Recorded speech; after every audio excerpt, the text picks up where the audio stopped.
Hey, what's up guys, bersama lagi aku Alan CyberX. So video kali ni aku akan buat benda lain. Aku akan merompak. Dan video ni lain daripada yang lain sebab aku akan merompak seorang diri. Hehehe. So kejap lagi aku akan pergi merompak seorang diri. Dan pastikan korang subscribe mana yang belum subscribe, dan korang like mana yang belum like lagi. Dan jom kita pergi merompak. Video ni lain daripada yang lain sebab saya nak tukar nasib saya. Saya dah penat jadi miskin. Tengoklah rumah saya ni. Rumah saya kecil, rumah orang lain besar. Saya ada lampu lagi. Saya tak boleh. Saya nak kena dapat duit yang banyak. Okay, saya dah naik dalam kereta. Jom kita pergi merompak. Alamak, ada polis. Sebelum saya nak rompak bank, saya kena pastikan tak ada polis.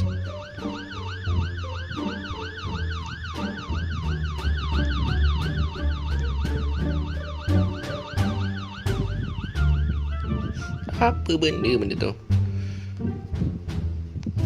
Ramainya orang. Kalau saya nak rompak bank, saya kena pastikan tak ada polis, tak ada orang jaga kat situ. Saya dah sampai dah dekat bank, Brookhaven Bank. Okay, ini dalam dia. Tak ada orang, tak ada yang jaga. Kita pergi atas. Alamak, pintu dia kunci. Dia ingat saya tak boleh pergi pintu belakang.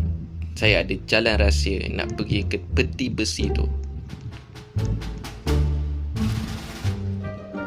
Kita pakai sini jap untuk standby. Nak lari, kita masuk sini. Lalu sini. Dah sampai, dia akan buka. Masuk dalam ni. Kita terus kat dalam ni. Lepas tu belok kiri. Panjat. Masuk dalam. Tada! Dah sampai kat dalam. Saya lagi bijak. Jadi nak buka peti besi duit ni, kita tak perlukan password. Kita perlukan bom. Jadi saya akan pakai bom ni. Dan saya akan buka. Okey, dalam kiraan 3, 2, 1.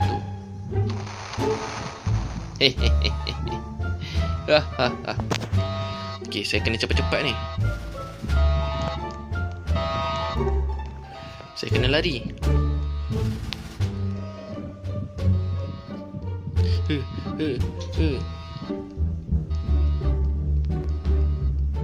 Saya kena lari.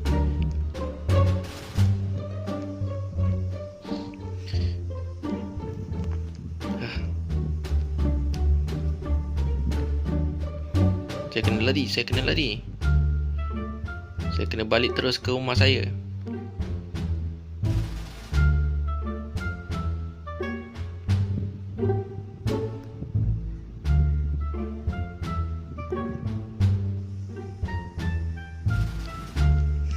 Ya, kita dah sampai.